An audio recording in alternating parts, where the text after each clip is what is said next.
Hello everyone. Tonight we begin, not with words, but with a stillness. The kind of stillness that lives beneath a vast tree. The kind of stillness that doesn't need to explain itself.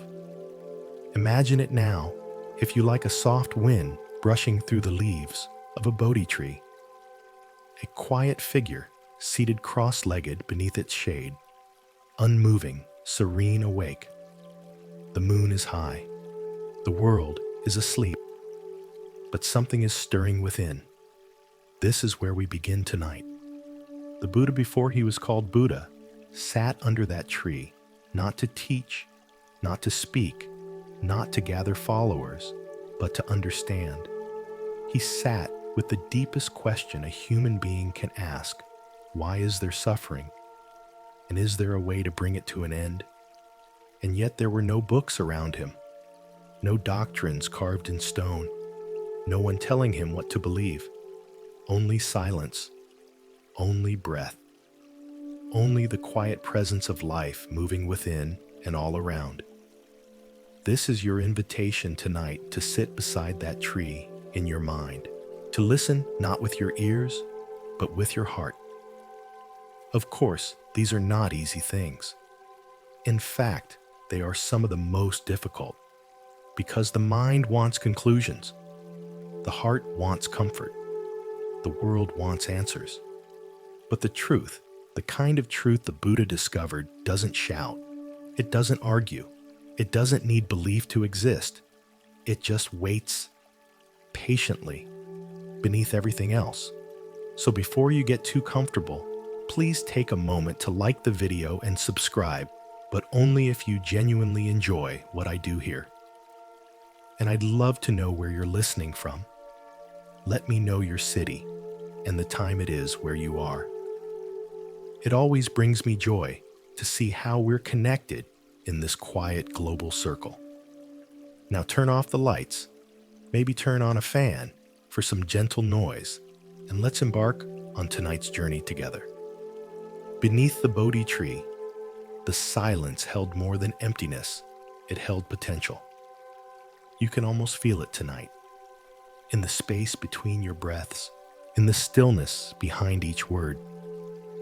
And maybe, like the Buddha, you're carrying questions of your own. Maybe life hasn't been soft lately. Maybe you've been running, not knowing where only that stillness feels too loud, too exposed, too unfamiliar. But the truth is, every answer you seek is not found in running. It waits like the Buddha did in stillness. It's found not through effort, but through awareness. Just like the Buddha sat without expectation, you too can begin tonight's journey with no pressure to reach somewhere. There's nowhere to go, only something to notice. You might feel your body where you are now, your back supported, your breath rising, the air gentle against your skin. That's enough. Because the Buddha's first great insight wasn't about the heavens or karma or gods. It was something far simpler. Everything arises and passes away. Every breath, every sound, every thought, just like clouds drift through the sky, so do your thoughts drift through the mind. You don't need to stop them. You don't need to fight them. You're not here to silence your thoughts. You're here to make peace with them. And in that peace, something opens. This is what the Buddha realized beneath that tree, that suffering does not arise from life itself, but from the way we cling to it, from how tightly we grip each moment, hoping it won't change. But it always does. And that's not bad. That's not failure. That's the nature of everything. So tonight you're not learning a belief. You're being invited into an experience of watching your thoughts as if they were leaves floating down a river. Some are bright, some are heavy, but none need to be held. They are not you. They are just passing by. And as you let them pass, something else begins to rise, a kind of inner spaciousness. Not cold, not empty, but calm. It's in that calm that the Buddha first touched freedom. Not because he escaped pain, but because he stopped resisting it. Can you imagine that being able to sit with the full truth of life, its joy, its sorrow, its confusion, and still feel at peace? Not because everything is resolved, but because you're no longer fighting what is. That's what it means to wake up. So tonight, as your body sinks deeper into rest, and the world outside begins to dissolve into night sounds and dreams, stay with this one gentle idea. You don't need to believe. You only need to observe. Just as the Buddha did. Just as we do now together in this quiet space. Let the silence teach you. Let the breath return you. Let the moment carry you home. Everything begins with one breath and ends with another.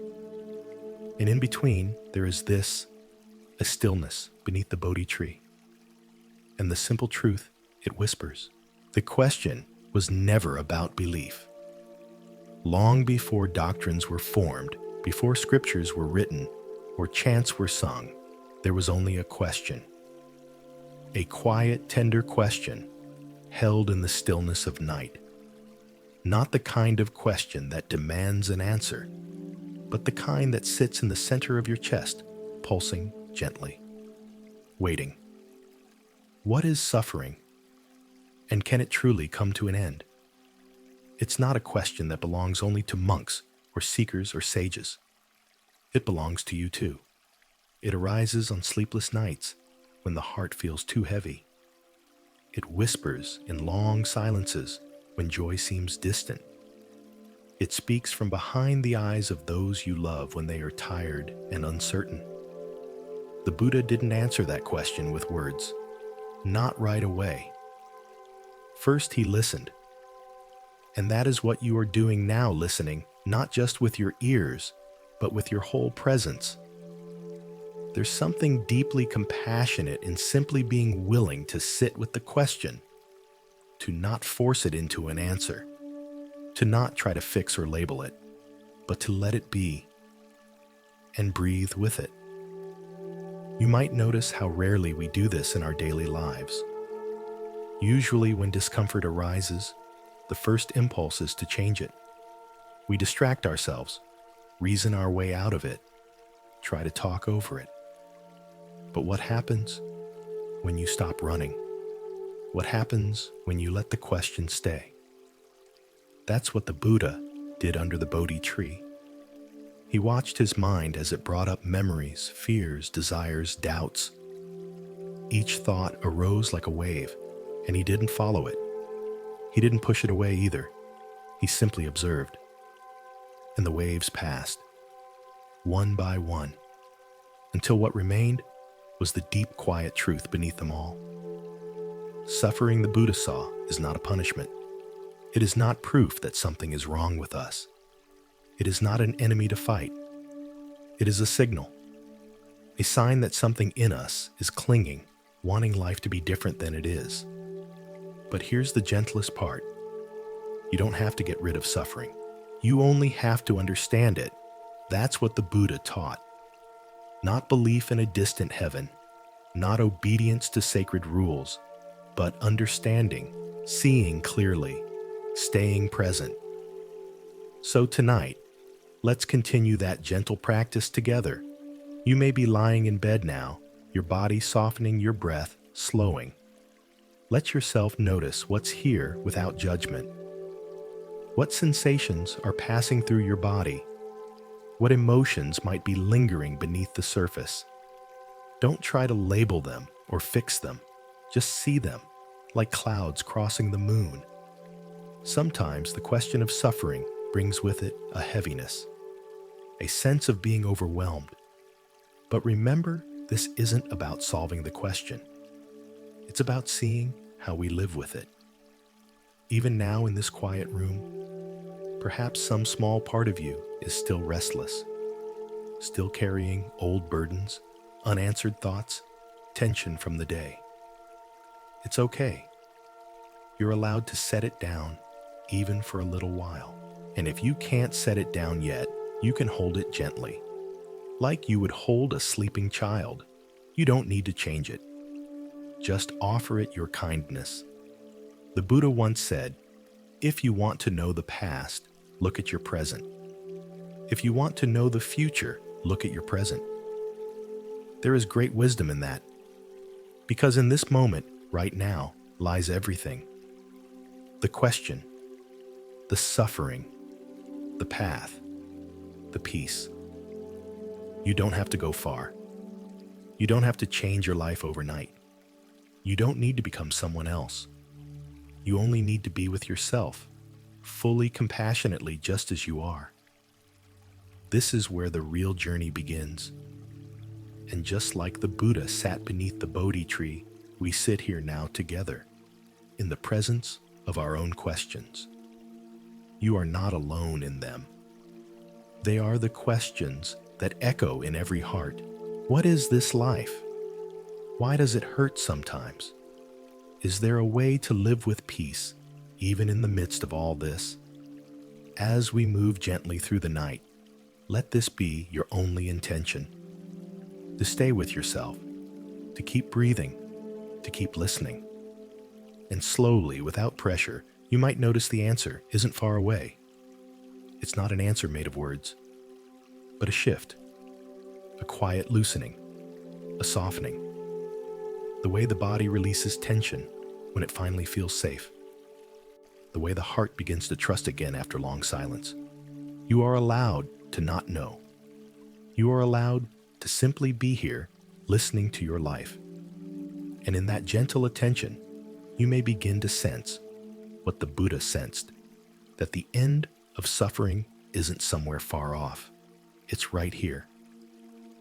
In how we relate to the moment, the question is not a door that shuts, it's a gate that opens, and you have just stepped through it. There is a moment, quiet and subtle, when you begin to truly listen to the mind, not to obey it, not to battle it, not even to silence it, just to listen. Most of us spend our days in conversation with ourselves, though we rarely notice it. Thoughts arise, things to do, things to regret, things to wish for, and we respond without even meaning to. We believe them. We chase them.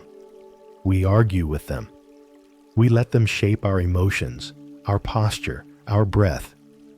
But what if tonight you simply let the mind speak and you didn't interrupt?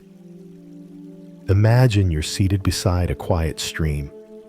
The sky is dark stars beginning to blink into view. Your thoughts begin to drift past like little paper boats. One says, I didn't do enough today. Another whispers, what if tomorrow goes wrong? A third shouts, I should have been more careful, more kind, more productive. And instead of reaching out to catch them, you let them float by. No judgment, no resistance, just awareness. This is what the Buddha practiced on that silent night under the tree. He didn't try to fix the mind. He didn't try to make it perfect. He simply watched, patiently, softly, like someone watching waves rise and fall upon the shore. You can do that too. Even now, lying still, maybe eyes gently closed or halfway open, you can begin to feel the movements of thought. Some come as images, some as words, some as feelings in the body, tension in the jaw, a flicker in the chest, an unease in the stomach. And as you watch, you begin to realize something gentle but profound. You are not your thoughts. You are the awareness that notices them. This is the beginning of freedom. Because when we identify with every thought, when we believe everything the mind says, we suffer. But when we step back, even a little, we create space. And in that space, suffering softens. It's not that the difficult thoughts disappear. It's that we learn to hold them with kindness. You might try that now. The next time a thought arises, instead of judging it or pushing it away, just whisper inwardly, "I see you." Then let it go. Let it pass like a breeze stirring the curtain. This gentle watching is not passive. It's not indifference. It's deep presence, and it teaches us something essential. The mind is not an enemy. It's just a storyteller, sometimes wise, sometimes confused, but always speaking from a place of longing. Longing to be heard, longing to be understood, longing to be free. When the Buddha sat in stillness, he met that longing not with fear, but with love. And in doing so, the mind began to calm. Not because he forced it to be silent, but because he stopped feeding it with resistance. This is the power of listening without interrupting. In our world today, we're surrounded by noise. Screens flicker. Voices compete. Ideas rush in every direction. But here, in this moment, there is only one voice worth listening to, the quiet one within. And you don't have to do anything with it. You don't have to analyze or correct it. You just let it speak and let it go. Each time you return to that, still watching each time you breathe with your awareness, instead of against it, you come closer to what the Buddha discovered beneath the Bodhi tree. Not belief, not dogma, but direct experience.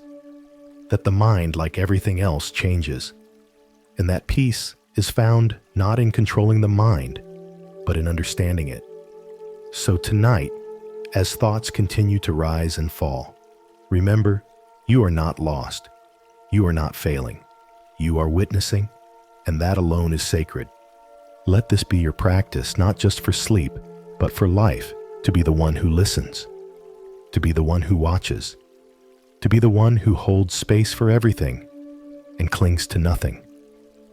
The thoughts will come, and they will go, but you remain quiet, still, awake, like the Buddha under the tree. Not belief, but seeing clearly. This is where the path gently turns, not into certainty, not into slogans, but into the kind of truth that cannot be held in the hand, only felt in the heart. You see, when people asked the Buddha what to believe, he didn't give them a list of things to memorize. He didn't ask for allegiance. He didn't offer a promise in exchange for devotion. He offered something far more subtle and far more powerful. He said, "Come and see." That was the invitation. Not believe me, but see for yourself. In Pali, the word is Ehipassiko, come and see. Not follow, not agree, just look. The Dharma, the truth, does not hide, but it also does not shout. It waits patiently for the moment when you are ready to look softly into what is. And that is what you are doing tonight, when you feel your breath entering and leaving your body. When you notice the sensations rising and fading without interference. When you simply observe your experience without coloring it with expectation. You are seeing clearly. This is not blind faith. This is presence. And presence is the first step toward wisdom. So let's stay here together for a while longer. You don't need to believe in the teachings. You only need to observe what is true in your own direct experience. Right now, can you feel how even this moment is already changing? The sound of my voice fades and returns. The breath rises and falls. The body adjusts gently into comfort. Everything shifts.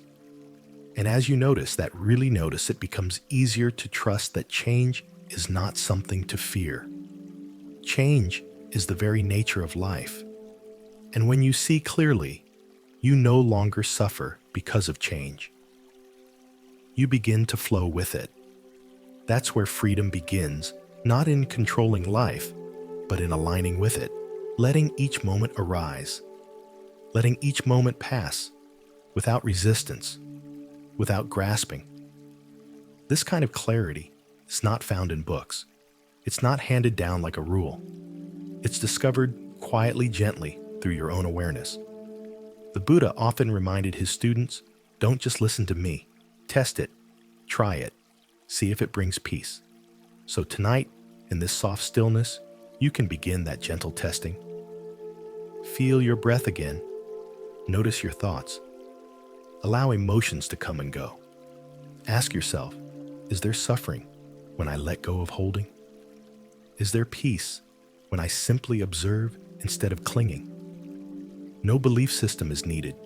No answers are required. Only the willingness to look. And here's the beauty of it. What you begin to see clearly will never be taken from you because it is yours. Not as ownership, but as understanding.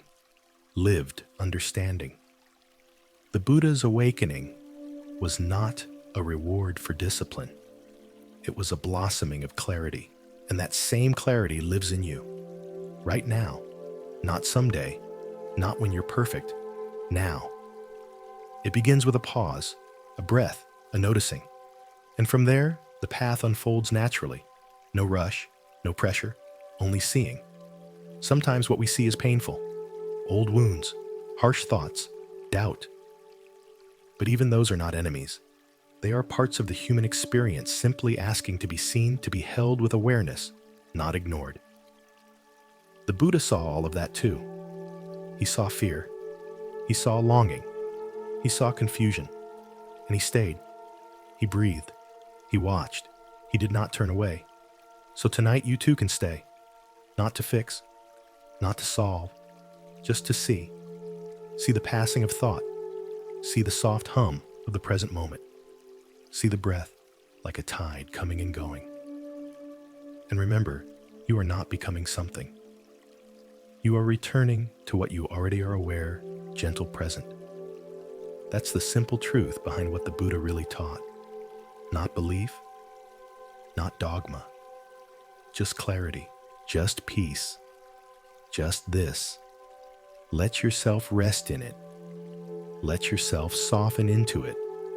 Let yourself be. Everything that rises will fall. It's such a simple sentence. So soft, so quiet, and yet it carries the whole weight of the Dharma. The Buddha's first deep insight under the Bodhi tree was not some mystical vision nor a thunderous revelation from the sky. It was something anyone could see if they looked closely enough. He saw that all things, thoughts, sensations, joys, sorrows, even the body itself arise, and inevitably they pass away. This law of impermanence, Anicca, as it's called, is not a belief to adopt. It's a truth to witness. Tonight, you can begin to feel it in the stillness of your own body. The rhythm of the breath rising and falling. The faint sensations along your skin, warmth, coolness tingling, changing moment by moment. Nothing stays the same. And this, strangely, brings peace, because so much of our suffering comes from holding on. We try to grasp what is pleasant, hoping it will never leave. We try to push away what is painful, hoping it will never return. But everything changes. Everything. It may feel at first like a loss, but if you stay with it, you'll begin to see it's also a liberation.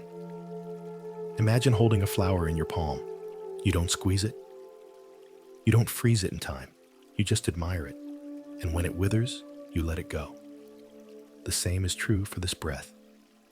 This night, this moment of your life, everything arises, everything falls, and in between there is space, space to observe, space to understand, space to let go.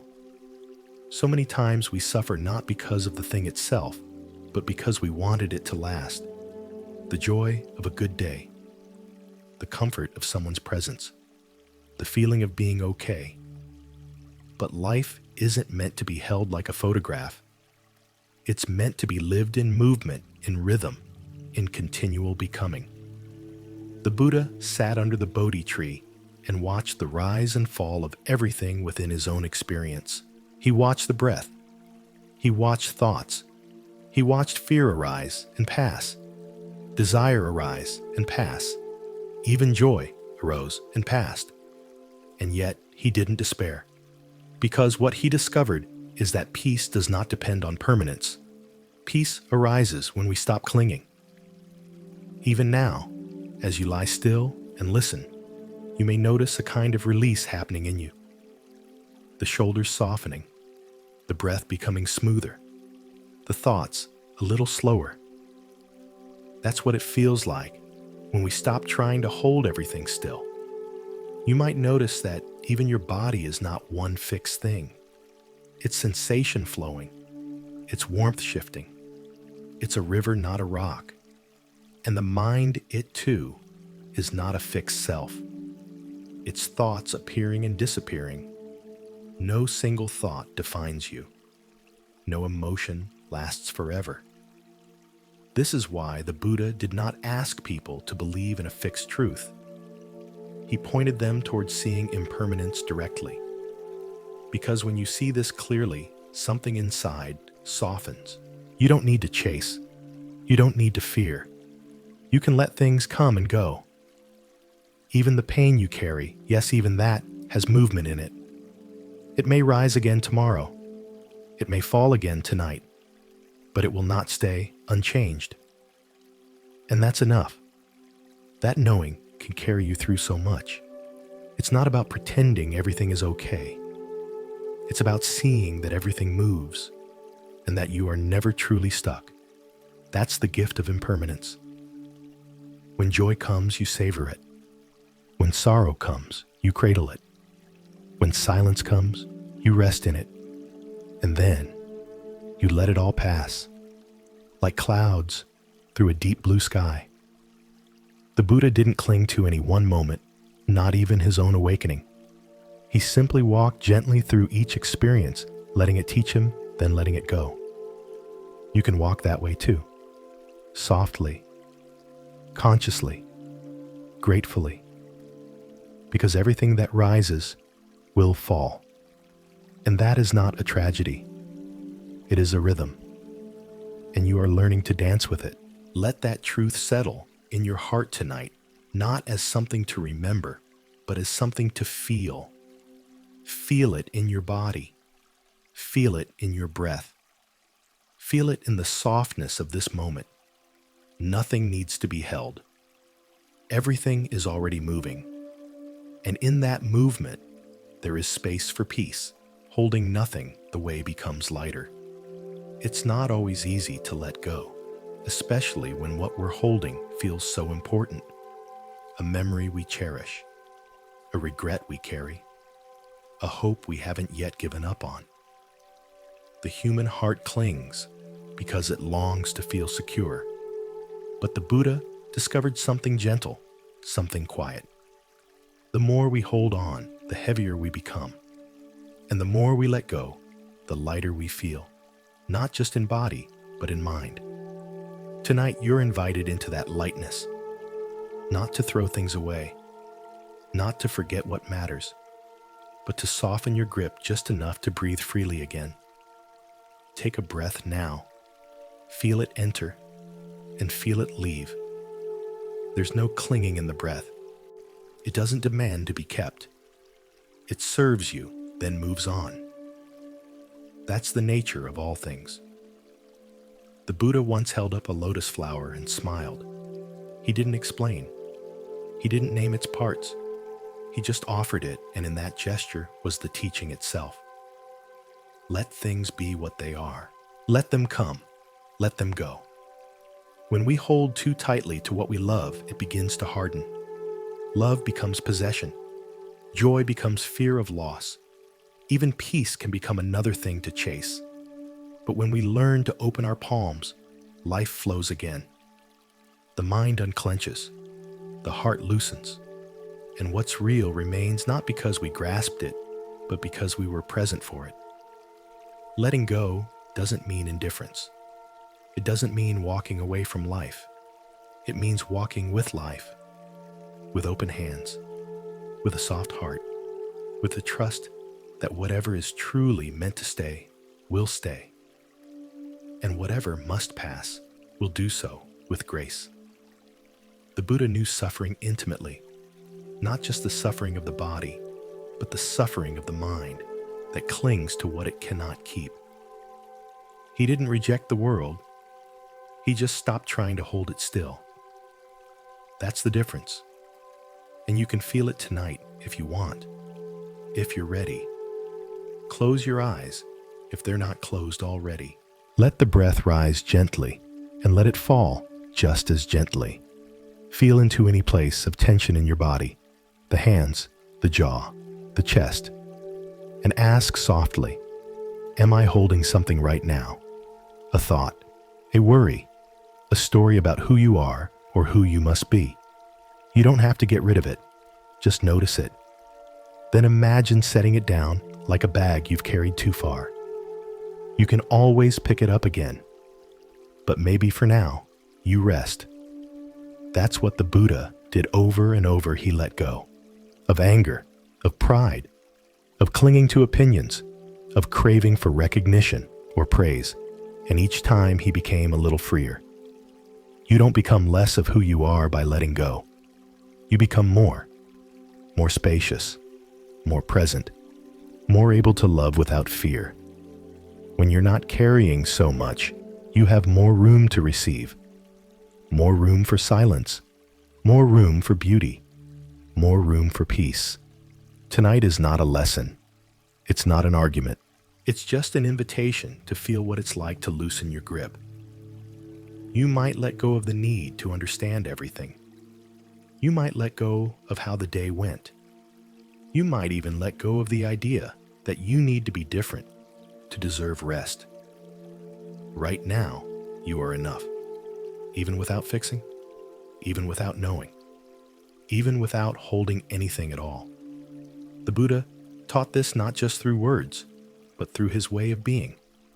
He walked with gentleness, he spoke with clarity, and he let go, not because he didn't care, but because he cared that much. So tonight, as you listen, as your breath deepens, and your body becomes soft with sleep, you might whisper to yourself, I release what I no longer need. I release what I cannot control.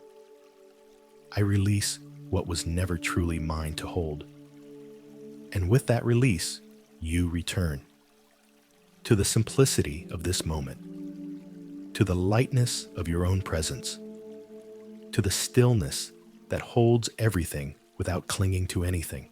This is the path, not a path of getting, but a path of letting go, and each step lighter than the one before, the middle way, under a starlit sky. Imagine now that the night has deepened. The stars are scattered like tiny lamps across the heavens, and the moon's light spills gently over the earth. There is a path here, but it isn't paved. It isn't marked with signs. It winds gently between two extremes, just as the Buddha once walked it for the first time. The middle way. Not too tight, not too loose. Not a life of indulgence chasing every pleasure, and not a life of self-denial punishing the body to tame the spirit. Just balance. The Buddha knew both extremes well. Before his awakening, he lived in a palace surrounded by luxury, ease, and distraction. Later, he went to the forest practicing severe austerity, eating almost nothing, sleeping little, pushing his body to its limits. And yet, neither path brought him peace. Neither path led to true insight. It was only when he stopped, when he let go of extremes and sat beneath the tree in quiet awareness, that clarity arose. This is the essence of the middle way. And tonight, in your own quiet way, you are practicing it too. You're not striving for perfect meditation. You're not rejecting your thoughts or your needs. You're simply resting in the space between effort and surrender. Can you feel that the way your body knows how to settle, the way your breath finds its own rhythm, the way your heart begins to soften when it's no longer pulled in two directions? This is the middle way, not just a teaching, but a feeling. It says, you don't need to be extreme to be sincere. You don't need to prove your devotion through suffering. You don't need to abandon joy to walk a spiritual path. What you need is presence, a kind of honest seeing, a kind of gentle commitment to return again and again to this moment.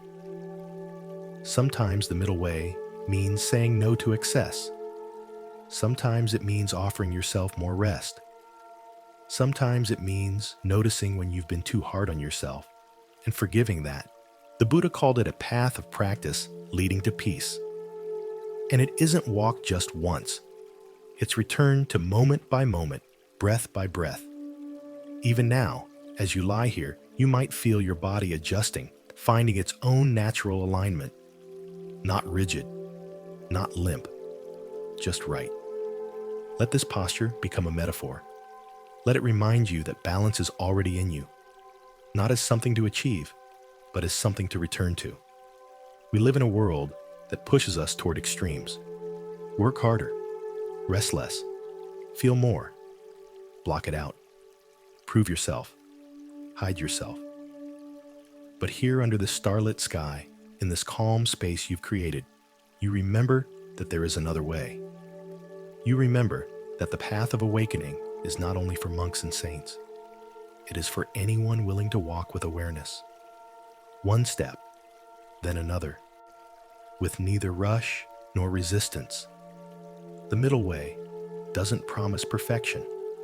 It offers something more real: freedom.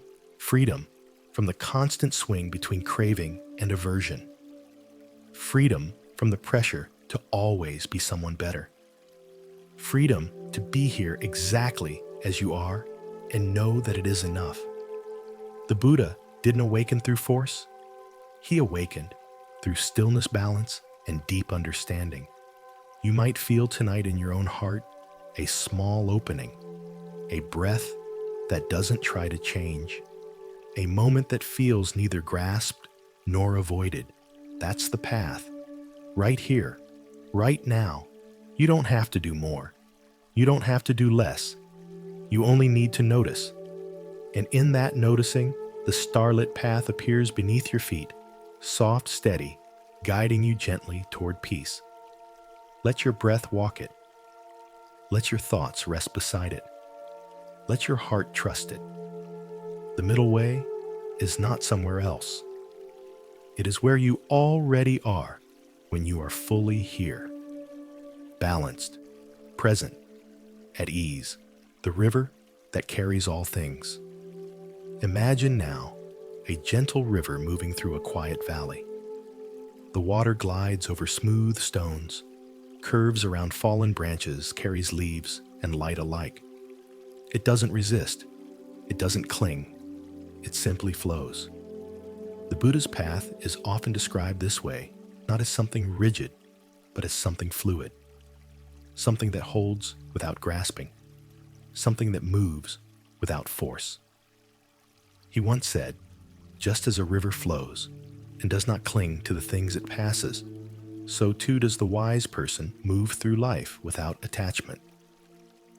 Tonight, you might begin to feel yourself entering that river.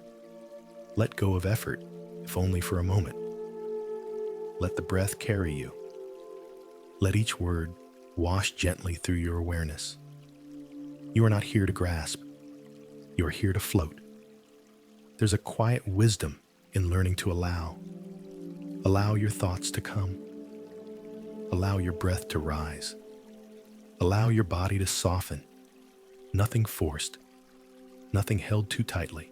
Just as the river does not cling to the leaf, it carries you. Do not need to hold on to each passing thought. They will come, and they will go. That's their nature. You are not the thoughts. You are the river that holds them. And this is freedom. When the Buddha watched the movements of his own mind beneath the Bodhi tree, he didn't judge them. He didn't try to dam the river. He simply observed. And as he observed, he saw the patterns, the currents beneath the surface. He saw how craving caused turbulence, how clinging created whirlpools, how fear made the water run cold. But when he let go, when he stopped trying to control the current, the river became clear, still yet flowing, alive yet at peace. Can you feel that in yourself now? Let your breath move like water. Let your thoughts drift like petals. Let this moment be what it is. Nothing to grasp, nothing to fix, just movement, just presence. Sometimes we fear that if we don't hold on, we'll lose ourselves. But the truth is, it's in letting go that we remember who we truly are. Not the things we carry, not the stories we tell, not the titles, the roles, the plans, but this clear awareness, this soft flow, this gentle being. And the river knows where to go. You don't need to push it. You don't need to direct it. You only need to trust it. The Buddha found peace, not by fighting the current of life, but by allowing it to move through him. He didn't try to escape the world. He simply stopped clinging to it. And in that release, he became free. So tonight, maybe you release just a little. Maybe the thoughts you've held on to all day begin to soften. Maybe the feelings that seemed too big begin to dissolve into the current. Maybe for a while, you allow yourself to be carried. There's nothing wrong with needing rest. There's nothing wrong with needing to pause. Even the river slows around bends. Even the earth rests in winter. Let that be your rhythm too. And if you find yourself grasping again, don't worry. Just notice it, smile at it, and return to the flow. You're not here to be perfect. You're here to be present. The river welcomes everything: tears and laughter, joy and sorrow, certainty and confusion. It doesn't choose what to carry. It simply carries. And in that carrying, everything is held. Everything is honored. Everything is allowed to pass. You are not alone in this current. The Buddha sat with this flow. We sit with it now. And the river, ever gentle, keeps flowing. Through the night, through the breath, through the quiet places within. Let go. Be carried. Float in the arms of this moment. Everything is already moving. You are already held, breathing with the earth. A body reclaimed. There is a moment, perhaps you can feel it now, when your breath and the earth seem to move as one. Not two separate things, just one rhythm, slow and steady like waves meeting the shore. Your chest rising, the air moving through you, the belly softening. Each inhale an arrival, each exhale a return. The Buddha often spoke of the body not as something to reject, but as something to understand, to be present with, to care for, to remember. Because in this body, yes, this very body you are resting in now, is the doorway to awakening. The body isn't a mistake. It isn't separate from the path. It is the path, the sensations in your legs, the heaviness in your arms, the warmth across your face. This too is Dharma. Tonight you don't need to think your way to peace. You can simply return to the ground beneath you, to the breath within you, to the stillness all around you. Let the breath move through you like wind moves through trees. No control, no resistance, only presence. There's something sacred about feeling the body from within. We spend so much time in our heads, chasing thoughts, replaying memories, planning ahead. But the body only knows now. It doesn't care about yesterday. It doesn't fear tomorrow. It just lives. So let's live with it for a while. Here, now. Feel the back of your body resting against the bed or the floor. Feel the skin touching fabric or air. Notice the contact, the support, the stillness, and breathe.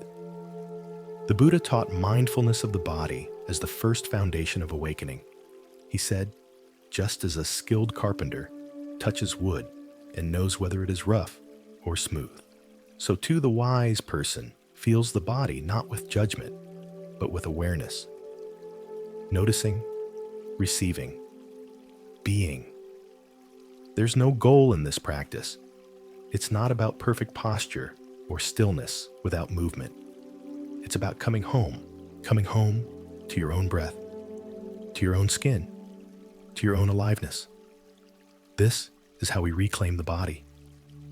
Not as an object, not as a problem, but as a companion on the path, as something to listen to, as something to soften into, as something to love. There may be aches, there may be sensations that come and go. You don't have to fix them. You only have to witness them.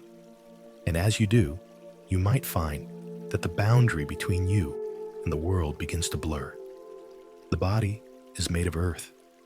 It breathes the air. It flows with water. It burns with warmth. The four elements, earth, air, water, fire, are not just out there. They are you. You are the earth resting. You are the air moving. You are the water flowing. You are the warmth gently fading as sleep begins to wrap itself around you. The Buddha saw this clearly. He saw that the body, when understood, was not a source of shame or clinging. It was a teacher. Each sensation a lesson in impermanence.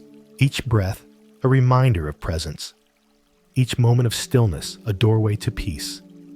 So tonight, maybe you let the body rest without trying to change it. Maybe you breathe not to achieve something, but just to feel yourself here, whole, complete, enough. Let the earth beneath you rise up to meet your back. Let gravity hold you. Let your breath be the only movement you follow. There is nothing you need to become. You are already what you need to be. A living part of this living world. A breath within the breath of the earth. And just as the Buddha sat in silence and felt his breath, you sit here now, or lie here, and feel the same truth he felt. That peace isn't found somewhere else. It's found through the body, in the breath, within this gentle moment of awareness. You're not escaping life. You're meeting it, fully, softly, as it is. This is what it means to breathe with the earth. This is what it means to come home. The silence after a storm. Sometimes, the most profound moments come, not in the middle of a great insight, but just after. Not in the roar, but in what follows. Not in the struggle, but in the stillness that comes after the heart has let go. You've likely felt it too, that quiet space after a long cry, the calm that settles after a heavy conversation, the relief that comes after you finally stop trying to hold it all together. This is the silence the Buddha knew. Not a silence of absence, but a silence full of presence. When he sat beneath the Bodhi tree, he passed through storms of thought, doubt, fear, desire, memory. They rose like thunderclouds. They passed like wind. And when they were gone, he didn't rush to fill the space with answers. He just sat in the stillness, in the deep, vast quiet of a mind that no longer resisted itself. That same silence is available to you now. It's not far away. It's right here behind the next breath. When the day's concerns begin to lose their grip, when the thoughts become too soft to chase, when the body at last feels fully surrendered to rest, there it is. Silence. But not the kind that is empty. It is rich. It is healing. It holds you like the ocean holds a single drop, completely gently without conditions. We often think of peace as something we must earn, something we reach after effort. But what if peace was simply what's left when we stop feeding the storm? What if peace is not something added, but something revealed? This is the peace the Buddha touched. Not perfection, not eternal bliss, just this undisturbed awareness. And in that awareness, the whole world becomes soft again. You can begin to feel that now. Notice the way your breath settles.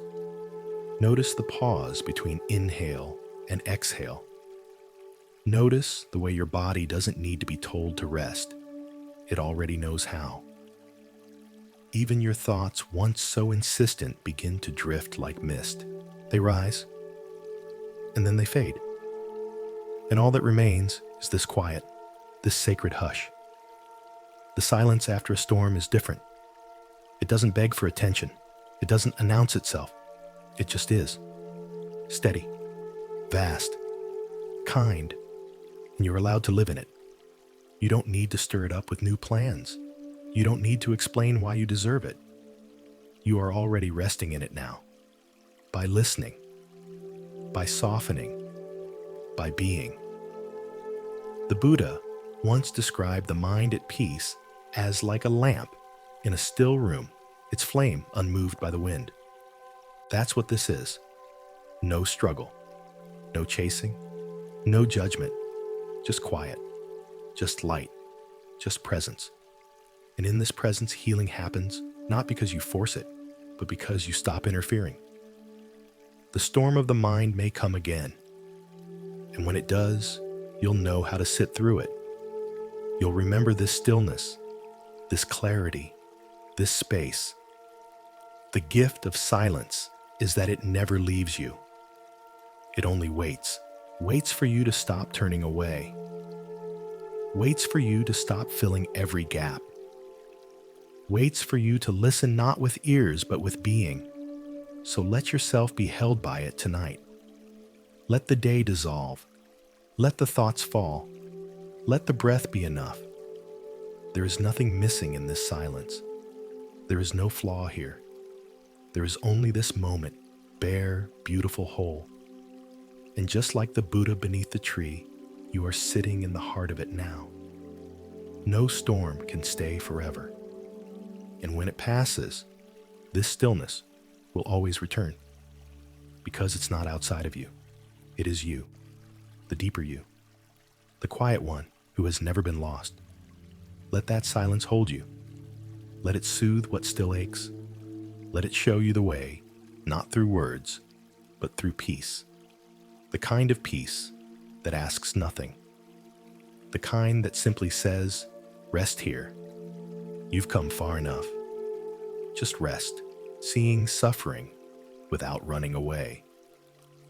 There is a soft kind of courage, not the kind that roars, not the kind that conquers, but the kind that simply stays, that sits beside the ache, that breathes through the knot in the chest, that opens its eyes when the heart wants to close them. This is the courage the Buddha found beneath the Bodhi tree. He didn't awaken by escaping suffering. He awakened by turning toward it completely gently, without fear. Tonight we sit beside him, not to solve suffering, but to see it, to witness the quiet truths in our own hearts without needing to run. Because suffering is not a failure. It is not a flaw in your character. It is not proof that you've done something wrong. Suffering is part of being human. And it arises not because life is broken, but because we hold expectations, attachments, stories about how things should be. And when life moves differently, it hurts. But here's what the Buddha saw. That hurt can be held. That pain can be understood. That sorrow can become a doorway to compassion, to patience, to deep and lasting peace. So let's begin, not with answers, but with breath. Let your breath move slowly through your body. Let it meet the places where sadness lives. Let it touch the grief that's too quiet to name. You don't need to fix anything. Just be here. Sometimes suffering shows up as restlessness. Other times it wears the face of loneliness. It might feel like shame, or regret, or just a heavy tiredness that won't go away. Whatever it is, don't look away. Not tonight. Just say to it softly, I see you, and breathe. You may be surprised what happens. Often suffering begins to soften the moment it is seen. Not because it disappears, but because it no longer has to shout. The Buddha taught that suffering dukkha is not just pain, but the subtle dissatisfaction that comes from resisting life, wanting what isn't, fearing what might be, chasing what already passed. But when we stay present, when we stop running, we realize this moment as it is can be met. It may not be easy, but it can be met. And when it is, it begins to change. You may feel that now, as your breath slows, as your thoughts become misty on the edge of sleep, as your body sinks a little deeper into comfort, there is something in you strong enough to hold even this, strong enough to hold sorrow, strong enough to hold impermanence, strong enough to stay soft even in pain. That strength is not willpower. It's not toughness. It is compassion. Compassion is what rises when we see suffering without running away. The Buddha did not eliminate suffering by force. He embraced it with understanding. And in doing so, he broke the cycle of fear. That's what you're doing tonight. With each breath, with each moment of presence, you're stepping out of fear. You're choosing to see. And in that seeing, the heart becomes vast, vast enough to hold this moment, vast enough to cradle all things without needing to change them. Let that be your practice now. Not fixing, not fleeing, just staying, just breathing, just witnessing. You don't have to be free of suffering to be at peace. You only need to be free of the need to run from it. The Buddha saw that, and he smiled. Not because suffering vanished, but because it no longer held him hostage.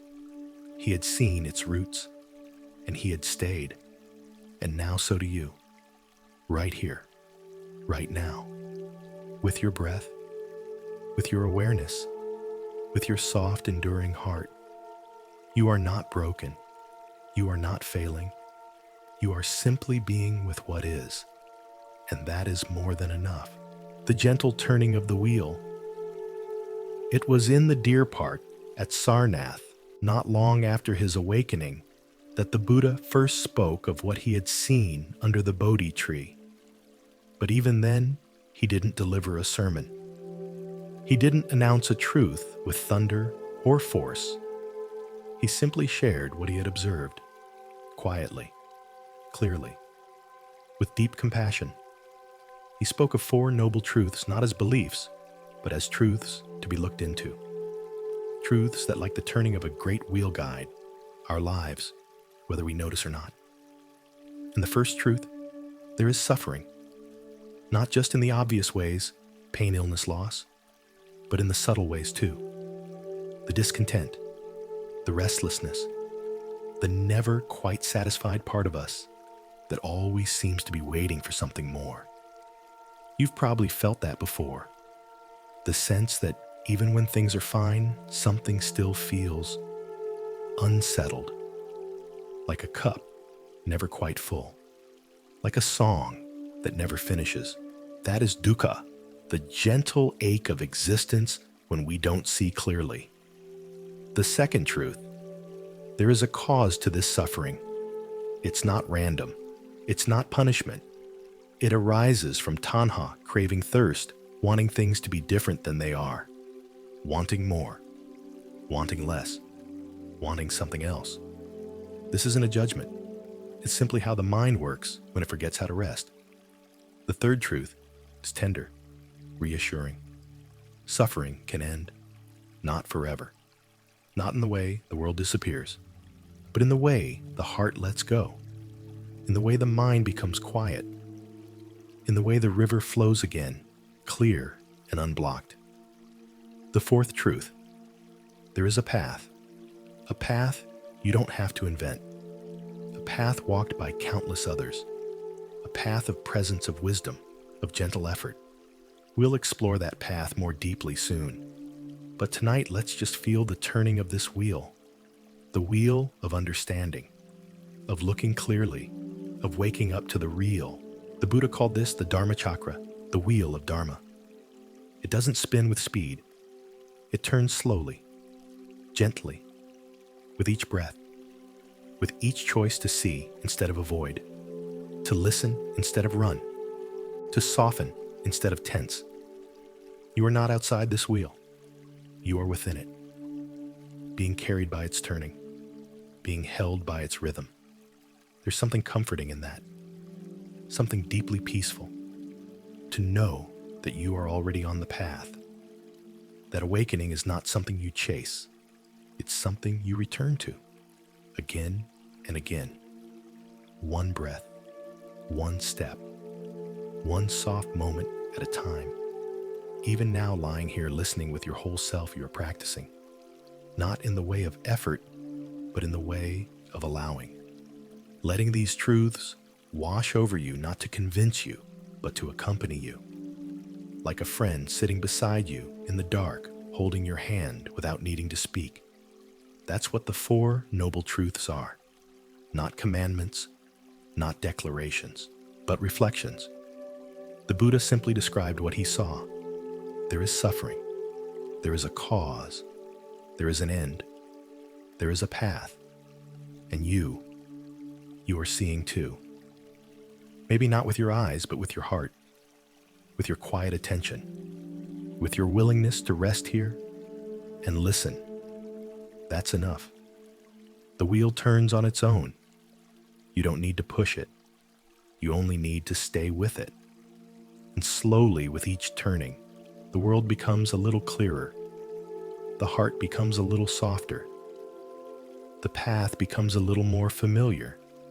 So rest here now, in the gentle movement of truth, in the quiet revolution of awareness, in the peace of a wheel that turns without hurry, carrying you home.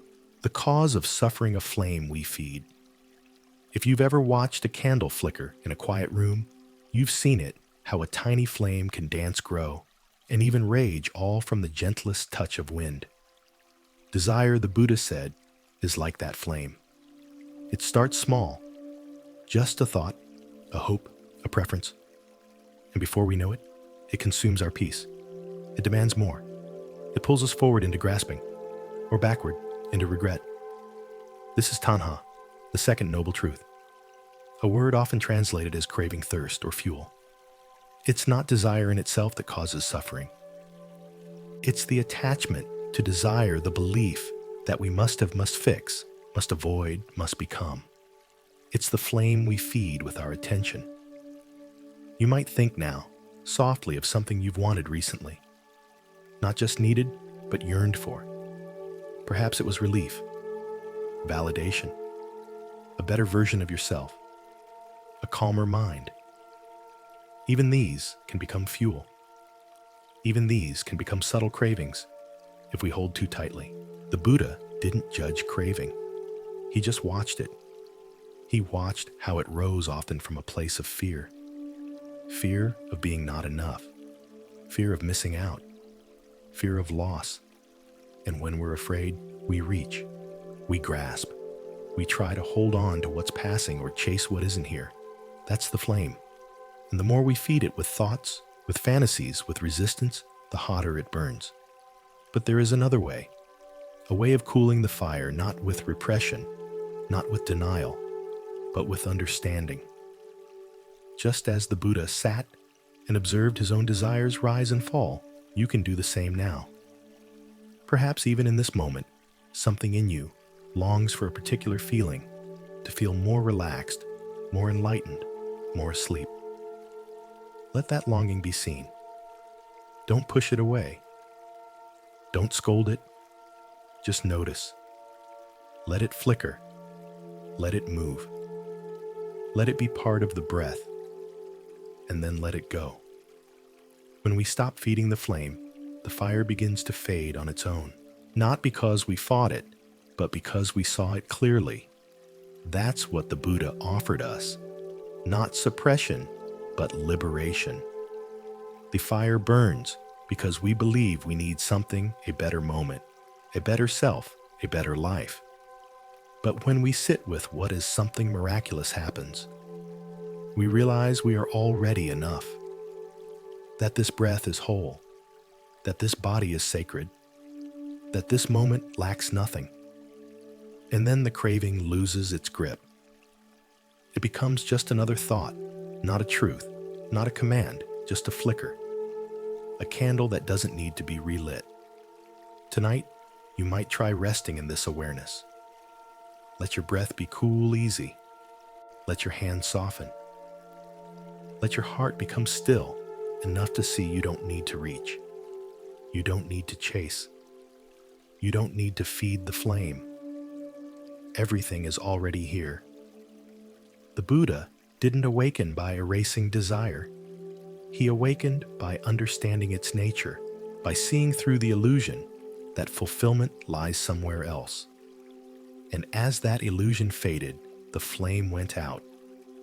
Not in violence, but in peace. This is what the teachings call nibbana, the extinguishing of the fire, the coolness of a mind no longer consumed by craving. It is not nothingness.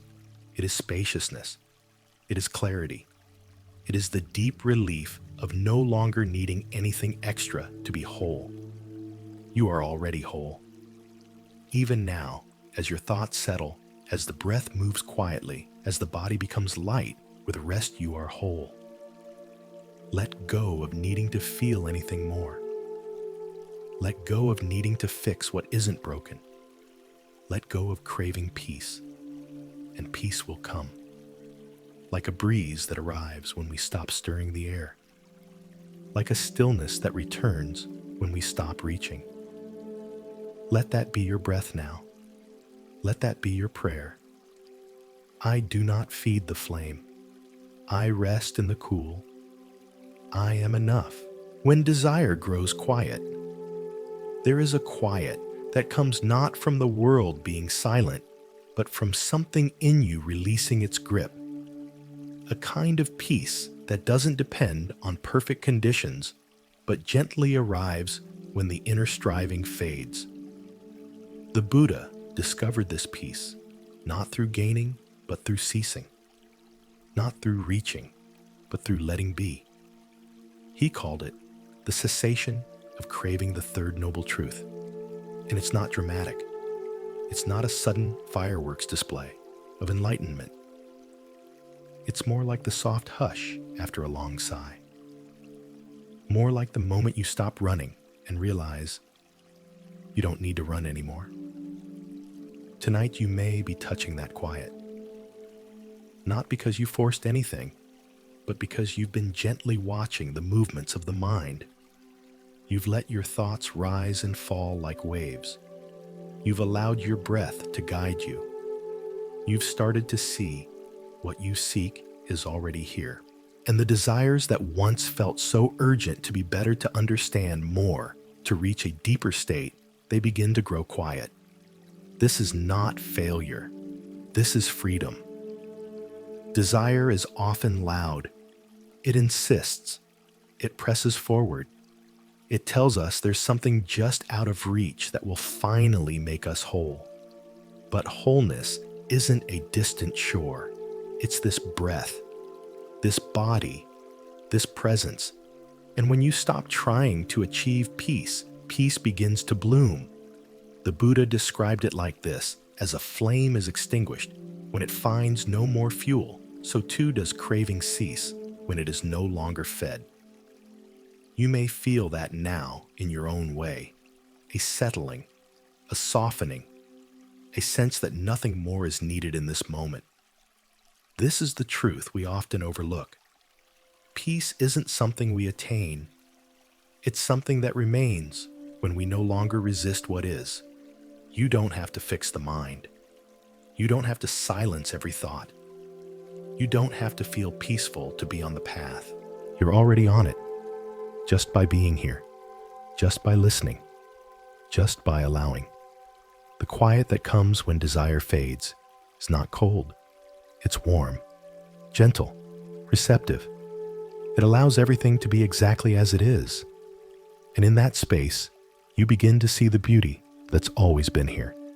The softness of the breath, the kindness of your own awareness, the miracle of resting without demand. Let that quiet deepen now. Let your body release even more tension. Let your thoughts continue their slow drift across the sky of your mind. Let go of reaching.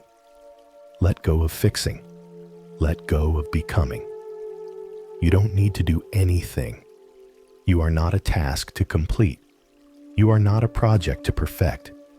You are a moment of life, a wave in the ocean, a breath in the body of the world. And right now, that is enough. The Buddha taught that when craving ceases, joy arises, not the joy of excitement, but the joy of being, of resting, of remembering that nothing was ever missing.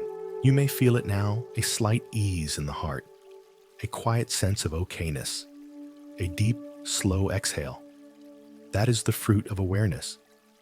That is the beginning of liberation. It doesn't shout. It doesn't shine. It simply settles like snow, falling gently to the earth. Let your mind be like that snowfall. Let the craving melt. Let the noise fade. Let everything settle back into its natural state. Silence, stillness, sufficiency.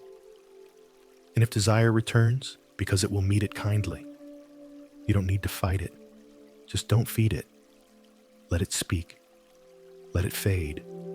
Let it pass and return once again to this quiet, this moment, this breath.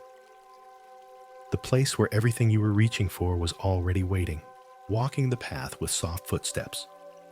There's a kind of walking that doesn't leave a trace. Soft, aware, without rush, like a deer moving through the forest, like a monk walking barefoot through the early morning mist.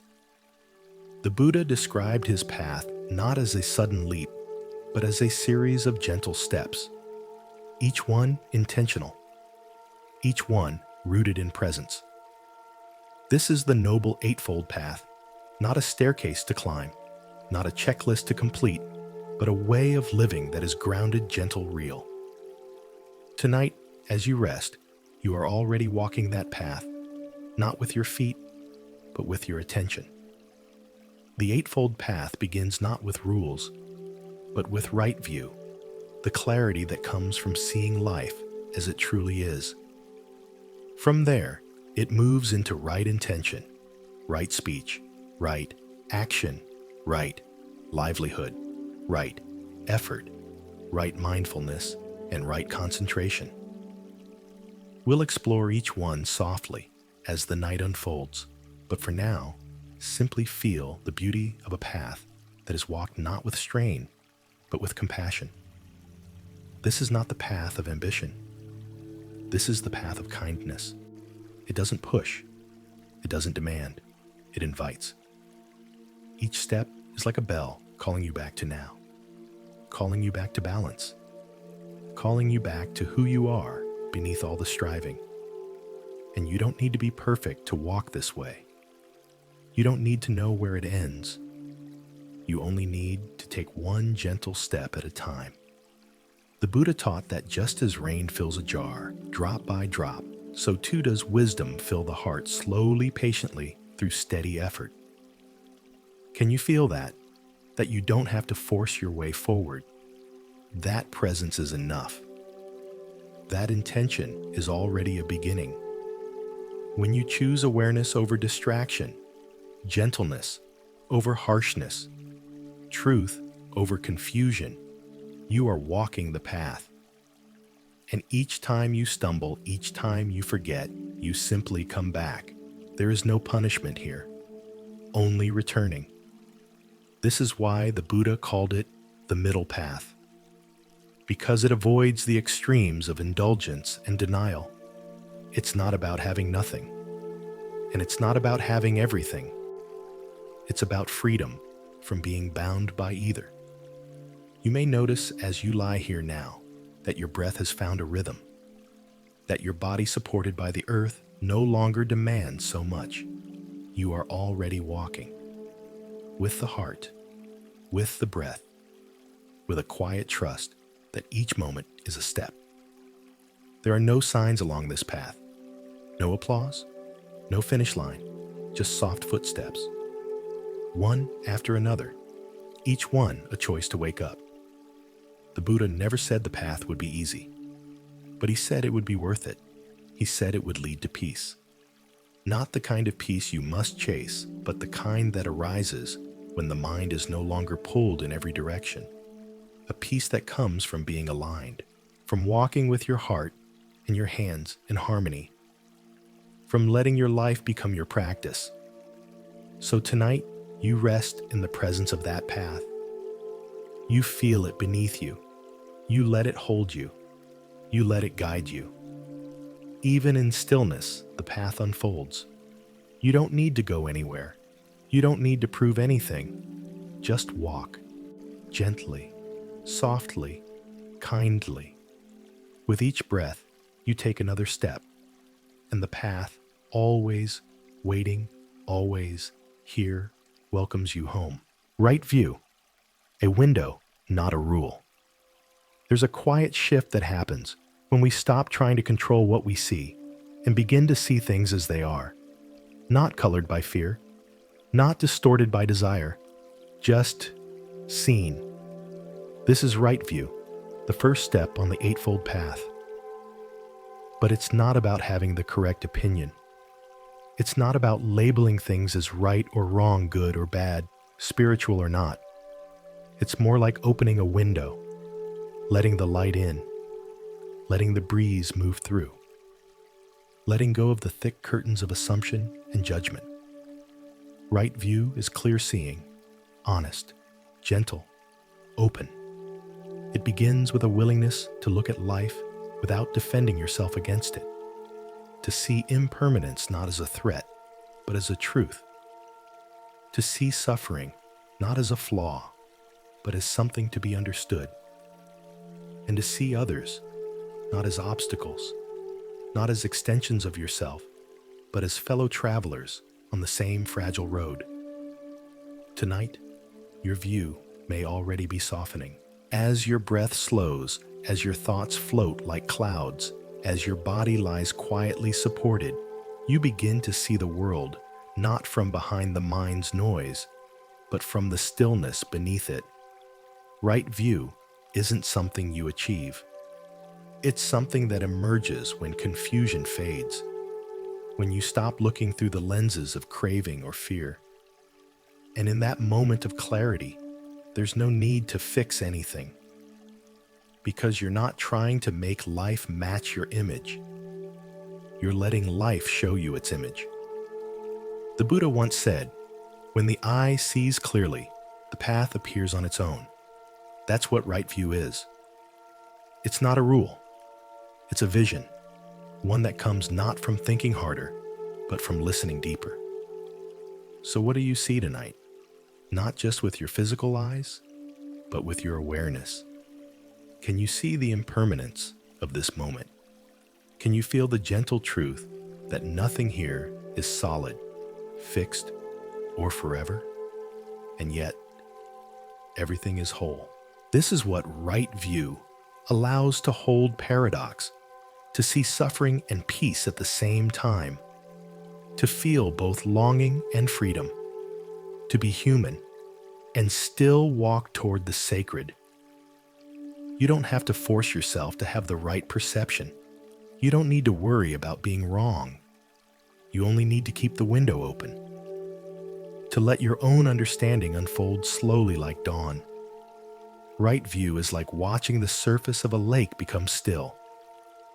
At first, there's turbulence, then ripples, then in time, reflection, clarity.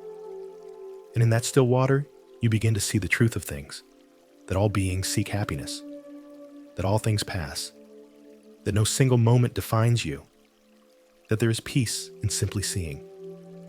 And when that view is clear, even for a moment, your actions begin to change. Not out of force, but out of resonance. your thoughts soften. Your speech becomes kinder. Your choices align with compassion. This is the gift of seeing clearly. It changes how we live. Not because we're told what to do, but because wisdom arises naturally from understanding. So tonight, let your heart become that open window. Let your breath clean the glass. Let your stillness be the frame. Let the light pour in. You don't need to chase truth. You only need to allow it to be seen. Right view will not always be easy. Sometimes it means seeing pain you'd rather ignore. Sometimes it means letting go of cherished beliefs. Sometimes it means facing yourself without armor. But always, it leads toward peace. Because when we see clearly, we stop fighting reality. We stop resisting change. We stop clinging to what isn't real. And in that letting go, truth becomes a friend. Not a rule, not a burden. A friend who walks beside you, quiet, steady, wise. So rest in that companionship tonight.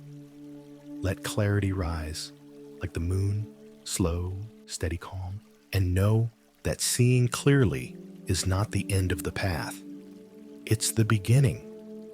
A beginning that begins again and again with this breath, this moment, this quiet willingness to open your eyes and simply see right thought, planting seeds of kindness. After right view gently opens the window to truth, the next step follows quietly. Right thought, sometimes translated as right intention. If right view is seeing clearly, then right thought is choosing with care what seeds to plant in the field of your heart. Because every thought is a seed, and every seed in time bears fruit. The Buddha said that thoughts are the forerunners of all actions. Whatever we dwell on, we begin to become.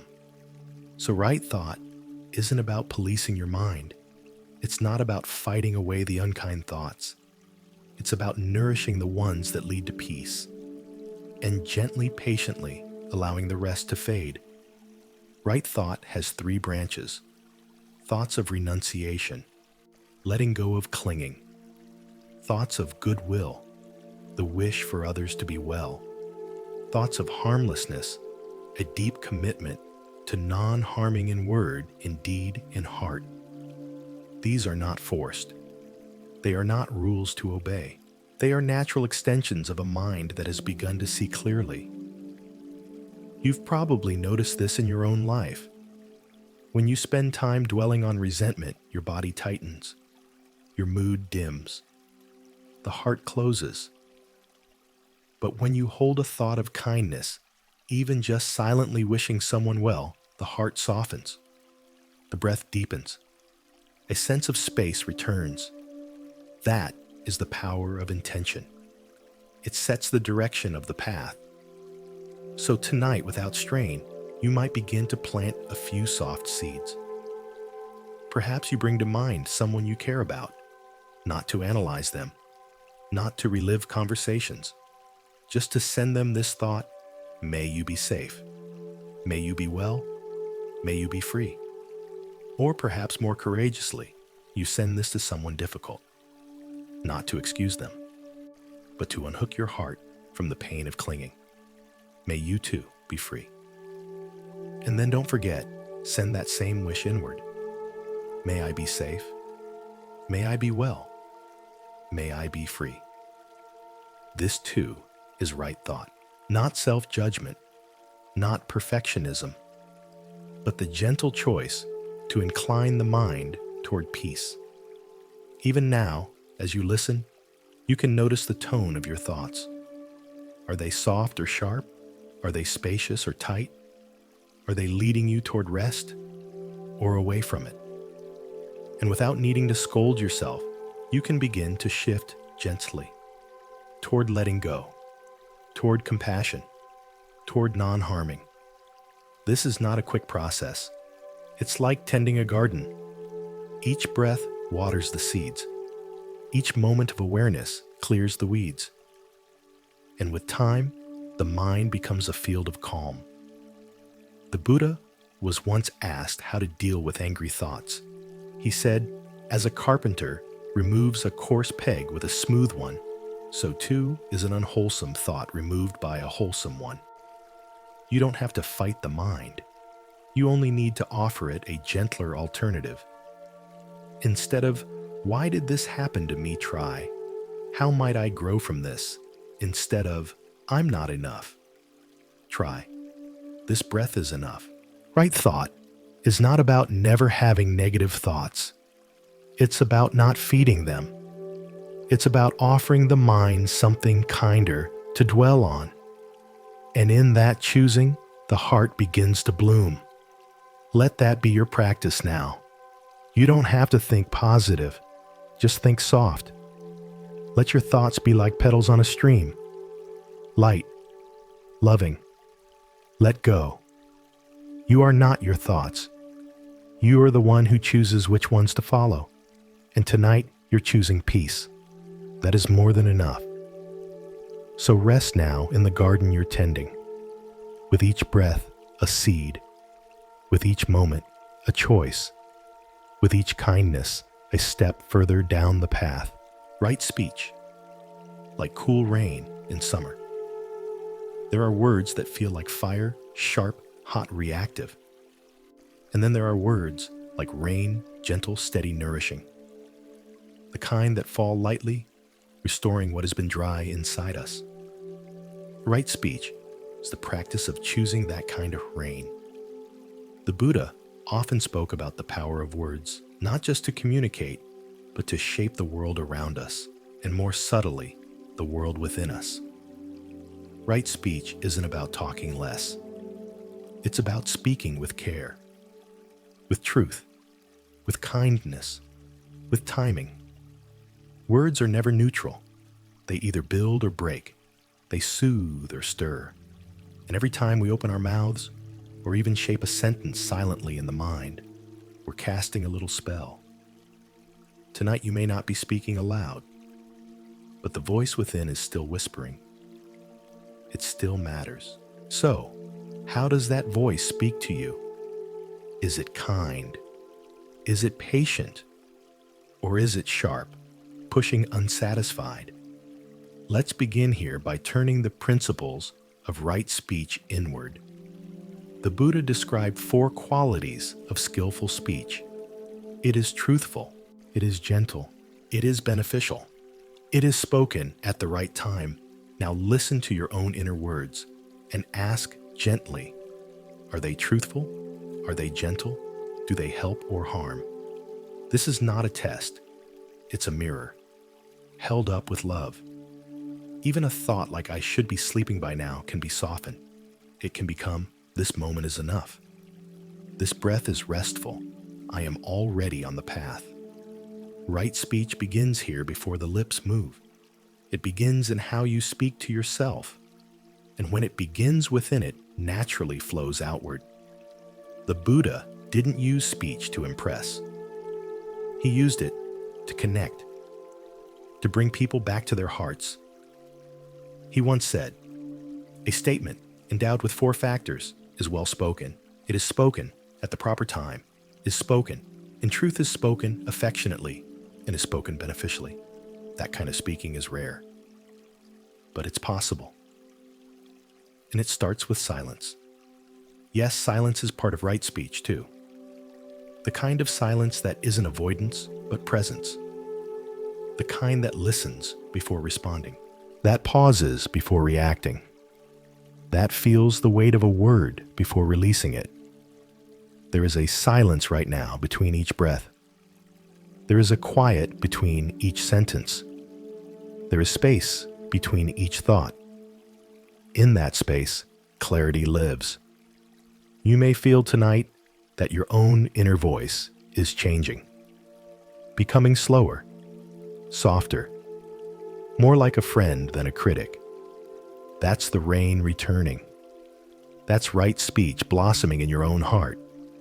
And when the morning comes, when you speak again to others, perhaps you'll carry this softness with you. Perhaps your words will become like offerings, not to prove anything, not to win or control, but to bless, to soothe someone's storm, to water a dry place, to carry truth in a way that opens not wounds. Let your speech become prayerful, even when it's plain. Let it honor silence. Let it lift rather than weigh down. This is not a burden. This is a freedom. When we speak from presence, we speak from peace, and that peace echoes. Tonight, there is nothing to say. No need to fix the world. No need to explain yourself. Let words fall away like dry leaves. Let the inner voice quiet. Let silence do the speaking. You are already enough. You are already heard by the breath, by the night, by your own awareness. And when words are needed again, they will come like rain, cool, clear, true. Let that be your practice now. Let it be your rest. A quiet heart, a gentle voice, a silence filled with love, right action, with hands that don't grasp. The Buddha didn't separate the spiritual path from the physical world. He didn't retreat into thought alone. He walked, he stood, he sat, he lay down. And in each of those movements, there was intention, there was care. Right action is just that care in motion. It is when our choices in the body reflect the peace we seek in the heart. It's not about perfection. It's not about moral pride. It's about learning how to live in a way that does not harm and gently helps. The Buddha described right action in simple terms. Do not take what is not freely given. Do not harm living beings. Do not misuse the body to create suffering. These are not commandments. They are invitations. Invitations to live with integrity, so that when you lie down to rest, like now, your heart is not divided. Your body is not in conflict with your mind. You can sleep well, not just because you are tired, but because you have caused no harm today. And if you have, you've acknowledged it, learned from it, and begun again. Because every moment is a chance to start walking differently, more gently, more awake. Right action is less about doing the right thing in a big dramatic sense, and more about how we use our hands, our feet, our time, what we touch, what we release, what we choose not to do. You can feel that now, even in stillness, the way your body carries memory, the way the hands soften when no longer clenched, the way the chest opens when we stop trying to control everything. To act rightly is to act from a place of awareness, not compulsion. From compassion, not reaction. The Buddha once said, like a fine horse avoids the whip, so too the wise avoid unwholesome actions with awareness alone. This is gentle discipline, the kind that doesn't punish, but lovingly redirects. You may reflect for a moment on your day, not to judge, not to list mistakes, but to see where your hands moved, what your feet walked toward, what choices left you peaceful, and which stirred unrest. You may notice some things were done out of love, others out of habit, others from fear. This too is practice, this seeing. Because when we see clearly, we begin to choose more carefully. And slowly, we begin to move in the world like the Buddha did, with hands that heal, not harm, with steps that free, not trap, with actions that ripple outward in kindness. Even something as small as folding a blanket, making tea, pausing to breathe before speaking. These are actions. And when done with presence, they are right actions. You don't need to live a grand life to live a good one. You just need to move through the world with less grasping, more giving. And when your hands no longer cling, they become open, able to hold without holding tightly, able to give without fear of lack, able to rest, like now. Let your hands rest. Let your body rest. Let your whole being feel the relief of not needing to act out of fear. Right action begins in stillness, in knowing that you are safe, that you have enough, that you are enough. And from that stillness, when you rise again, you will walk more gently, choose more mindfully, live more fully. This is the path of peace, not a doctrine, a way. And tonight you are already walking it. Even in sleep, right action continues as intention, as openness, as the residue of a heart that chooses love. So sleep now with open hands. Let go of grasping. Let the breath move you. Let peace return. Tomorrow will bring its own choices, but tonight this moment is already whole. Right livelihood, nourishing without harming. The way we live, the way we earn, consume, and participate in the world, it matters. Not just to others, but to our own hearts. Right livelihood is the Buddha's invitation to align how we survive with how we awaken. To make sure that the way we nourish ourselves doesn't create harm for anyone else. Because the path isn't just walked in meditation halls, it's walked in marketplaces, in conversations, in the quiet decisions no one sees but you. Right. Livelihood means asking, does my work bring peace or pain? Does it support truth or exploitation? Does it connect or divide? These aren't easy questions. And the Buddha didn't offer simple answers. He simply said, avoid ways of living that involve harm to life, to truth, to peace. But beyond avoidance, right livelihood is about choosing a life that feeds both the body and the heart. A life that supports your practice and does not contradict your values. That may look different for everyone. For one person, it might mean teaching. For another, building. For another, caring for the land. Or for others, it's not about the prestige of the job. It's about its roots, its impact, and perhaps most importantly, its resonance with who you truly are. You may be wondering, as you rest tonight, how your livelihood aligns with your inner path. Not to judge, not to feel guilt, but to listen. Are there small shifts you've been yearning to make? Are there ways to bring more honesty, more compassion, more presence into your daily tasks? The Buddha knew that most people couldn't leave everything behind, but he also knew that peace is not only for monks. Peace is for the shoemaker who works with care, the farmer who plants without greed, the artist who paints what is true, the parent who raises children with gentleness. Your livelihood isn't just what you do for money. It's how you move through the world. It's what you give back. It's what your hands build and what your heart brings to those around you. Even if your job isn't perfect, even if you're still figuring it out, you can start with intention. Start with small changes. More patience, more honesty, more mindfulness in the work you already do. And if your work feels out of alignment, know that awakening doesn't ask for dramatic leaps, only sincere steps. Sometimes just the wish to live rightly is the first and most powerful move. Let that wish grow in you tonight. Let it take root in the quiet places of your mind. Let it begin to shape your choices. Let it bring dignity to whatever work you do. Because all work, when done with compassion, becomes sacred. The Buddha once said, even the sweepers of the monastery, if they work with mindfulness, clean more than the floors, they clean the heart. So too with you. Whatever your hands do, may they do it with love.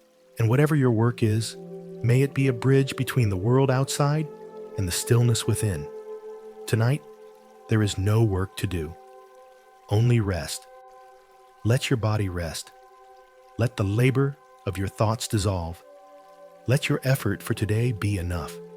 You are already worthy. You are already on the path. And as you sleep, May your livelihood gently begin to reflect your heart. May your days grow quieter. May your choices grow kinder. Because when you live with alignment, you live with peace. And peace, as the Buddha knew, is the highest nourishment of all. Right effort, not force, but steadiness. There is a quiet kind of effort that doesn't strain. It doesn't tighten the jaw. It doesn't push the breath. It simply continues, like waves meeting the shore. Like a monk walking beneath morning light, one step, then another. This is right effort, the sixth part of the Eightfold Path. Not effort, born of ambition, but effort guided by wisdom. The Buddha never taught that awakening comes through force. He taught that it comes through steadiness, through returning gently and again to what matters. Right effort is about tending to the mind with the same care you'd give a garden. You pull weeds, unwholesome states, without anger. You plant seeds, wholesome states, without urgency. You water what is good, and you protect what has begun to grow. Even now, you are practicing right effort. You chose to listen. You chose to slow down. You are staying present, not perfectly, not always, but sincerely. And that's enough. The Buddha described 4 kinds of effort: preventing unwholesome states from arising, abandoning unwholesome states that have already arisen, cultivating wholesome states not yet arisen, maintaining and deepening wholesome states that are already present. This is the effort of care, not control, of patience, not pressure. Tonight, you don't need to strive. You only need to stay with what's gentle, to guard what is soft and true, to keep your attention rooted in peace. Right effort means not giving up, but also not forcing forward. It means knowing that growth takes time, and that rest is part of the path. The Buddha knew that effort had its seasons. Sometimes the mind is bright, eager, steady. Other times it's dull, distracted, resistant. Right effort meets both with kindness. It says, even if the body is tired, the heart can stay open. Even if the mind wanders, you can return. Even if nothing feels deep, this moment is still worthy of your presence. And presence is always enough. You may have goals. You may have longings for clarity, insight, peace. But right effort teaches us that the path is not made by arrival. It's made by returning. Again and again. To the breath, to the body, to the kindness of now. Let yourself return now. Gently. No blame if your thoughts have wandered. That is their nature. Like clouds passing overhead, you don't need to chase them. You just return to the sky beneath. The Buddha once compared the mind to a wild animal, at first unruly, hard to train. But with gentle effort, not punishment, it begins to settle. Your mind is settling now. With each breath, with each word, with each moment of not forcing, you are practicing right effort. You are staying when you could drift. You are softening when you could harden. You are continuing even in stillness. And that truly is enough. Let go of the belief that you need to be further. Let go of the story that says peace must be earned through tension. Let go of effort that drains. And instead, rest in the effort that renews. The effort that watches without judgment. That stays without grasping. That trusts the process unfolding quietly within you. This kind of effort is a friend, not a taskmaster. It walks beside you. It holds your hand through the fog. It whispers, you are already on the path. So tonight, let your only effort be this: to keep your heart open, to breathe gently, to rest fully. The practice is working even when you don't feel it. The seeds are growing even in the dark. The peace is near, even in the silence. Stay with it, softly, lovingly, steadily. You are doing beautifully. Right mindfulness, holding the present like a lotus. There is a way of being with the present moment that's like cupping water in your hands, careful, tender, unshaken by haste. This is right mindfulness, the gentle art of remembering to return, not once, but again and again, to what is here, to what is real, to what is already enough. The Buddha taught mindfulness not as a trend or a technique, but as the steady presence that nourishes every other part of the path.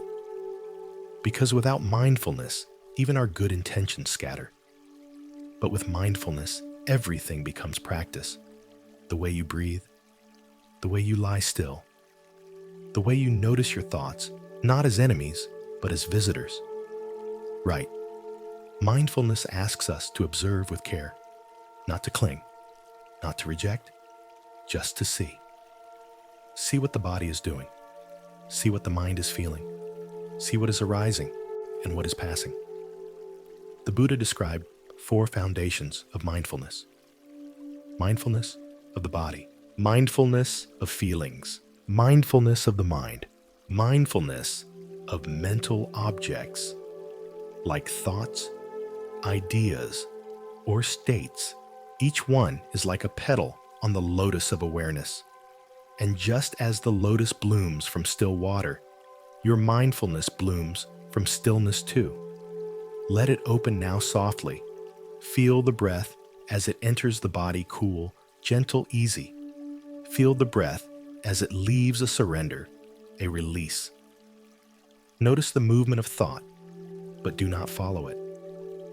Notice sensation in the body, the warmth of the blankets, the quiet pulse of the heart. Everything you need to be mindful of is already here. There is no need to create mindfulness. It is not something added to life. It is something uncovered like a clear mirror beneath the dust. When you are mindful, even brushing your teeth can be practice. Even drinking water becomes sacred. Even lying here resting is a doorway to awakening. Right mindfulness isn't about being alert like a guard. It's about being aware like a witness. Calm, curious, kind. There is no punishment in forgetting, only an invitation to return. You may forget 100 times. You may remember only once. That one moment is enough.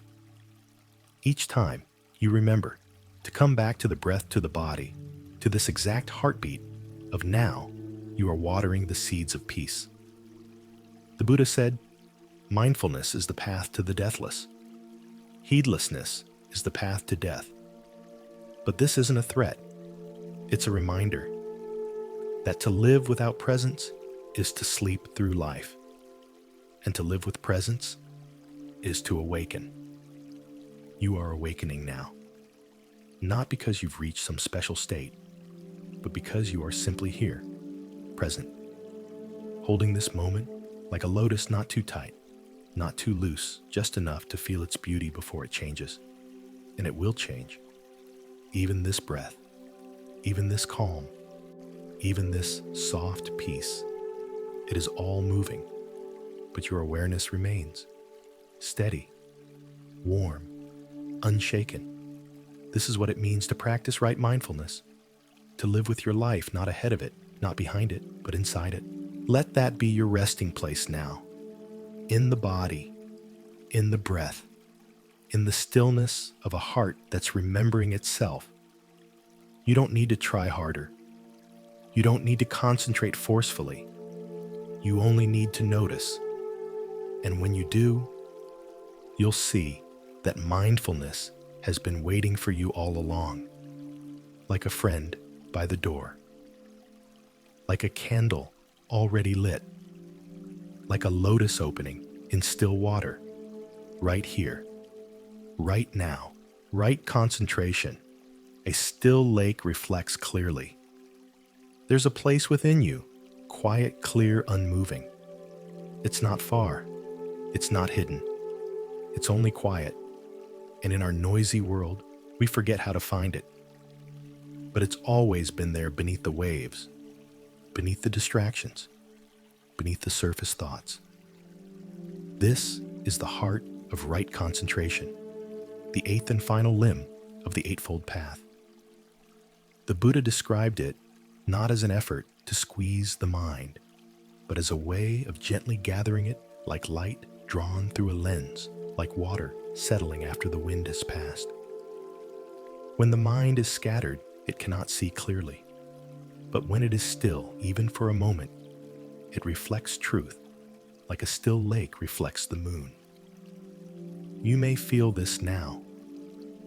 Your breath is slower, your thoughts softer, your body no longer restless, no longer searching for the next thing to do. You are here. This is the beginning of concentration, not as force, but as return. Right. Concentration is most deeply cultivated through meditation, what the Buddha called jhana, states of calm absorption. But it is also accessible in daily life in every moment you truly arrive. Even now, lying here, you can begin to feel the mind drawing inward, not escaping, but settling, not avoiding, but deepening, like a tree's roots growing quietly beneath the earth. You don't have to stop your thoughts to concentrate. You don't have to hold your breath. You only need to notice what you're with and stay with it. Perhaps your breath, perhaps the feeling of stillness, perhaps the gentle rhythm of these words. Let your attention rest on one thing, softly, kindly, without force. If it wanders, that's okay. Gently bring it back, again and again. That is the practice. That is the path. The Buddha once said, just as a skilled archer fixes his gaze upon the target, so too does the practitioner bring the mind to stillness. But this is not a rigid focus. It's more like cradling something precious. You hold it lightly, so it doesn't break. You don't need to reach a special state tonight. You don't need to feel deep or advanced. You only need to rest in this presence, to stay with the moment, to breathe with the mind, not away from it. And in doing so, you begin to taste the sweetness of a concentrated heart, a mind not pulled in 10 directions, a heart not torn by what-ifs and if-onlys. Just this, just now. You may feel the body melting deeper into the bed. You may feel the breath lengthen, the inner voice go quiet. You are entering a space that holds no urgency, no demand, no agenda. This space has always been here. It's where the Buddha sat when he found the end of suffering. It's where you sit now in your own way, not in robes, not beneath a tree, but with the same stillness, the same awareness, the same silent invitation. Right concentration is not an escape from the world. It is your full presence within it. It teaches the mind how to stop chasing. It teaches the heart how to stop reaching. And in that stopping, something opens. A quiet knowing, a vast inner peace, a sense that this moment is enough, that you are enough. Stay here a little longer with the breath, with the quiet, with the soft center of your own being. And know that this is not the end. This is the deepening. The Eightfold Path doesn't end in stillness. It begins anew in wisdom, in compassion, in a life lived with attention. So let your concentration now be like a candle in the dark, not to burn brightly for the world, but to quietly light your way within. You are not lost. You are not late. You are not doing it wrong. You are here, breathing, resting, seeing, like the lake at dawn reflecting the sky with perfect stillness. This is your mind at peace with itself, beyond right and wrong, the whisper of awakening. There comes a point on the path when all the steps begin to fade, not because they are forgotten, but because they have been walked. Not because they're no longer true, but because they have become you. This is what the Buddha meant when he said, the path is like a raft, meant to carry you across the river, but not to be carried forever. At some point, you arrive at the shore of something deeper, a stillness beyond effort, a clarity beyond questions, a peace that doesn't depend on which step you're on. This is not the end. It is a return to the simplicity of presence, to the knowing that was always here underneath the noise. And in this return, the mind stops dividing. It no longer asks, am I doing it right? Have I made progress? Where do I go next? Instead, it whispers, this is enough. The path is no longer a line you walk. It's a circle you inhabit, a state of being, not becoming. The teachings dissolve into the way you breathe. The precepts dissolve into the way you care. The meditation dissolves into the way you listen to yourself, to others, to the quiet truth moving through all things. This is the whisper of awakening. It does not shout. It does not demand.